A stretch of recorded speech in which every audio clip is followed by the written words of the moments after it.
With Oregon's new gun control law, Measure 114, frozen by an Eastern Oregon court, lawmakers in Salem are now working on what appears to be a backup plan.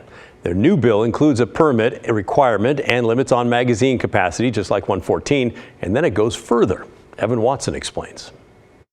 The debate is back. What should Oregon do about guns? And if it feels all too familiar to you, Republican State Senator Kim Thatcher would agree. It is the season.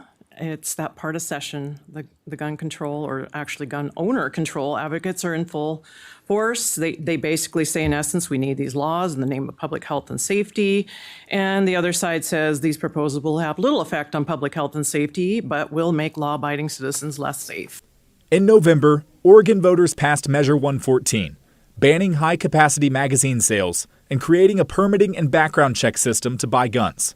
Measure 114 is being contested in court. Now lawmakers are considering Senate Bill 348. It includes parts of Measure 114 and then adds more regulations. Senate Bill 348 would raise the minimum age to purchase a gun to 21, postpone the permit requirement until July of 2024, raise permit fees from $65 to $150, add gun safety course requirements, and allow more time for background checks and waiting periods for gun transfers.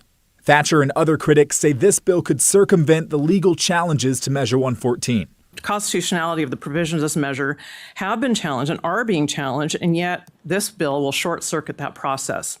This amendment goes beyond ballot measure 114's already unconstitutional requirements, like the increase in fees, time, delay, age restriction increases, and retroactive magazine bans.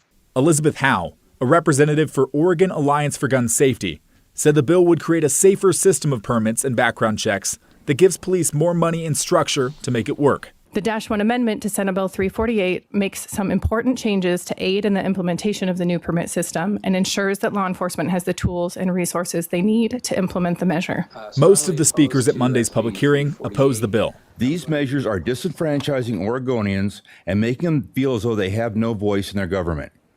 I pray that you will let Senate Bill 348 die. And hundreds of people have submitted written testimony online, mostly in opposition.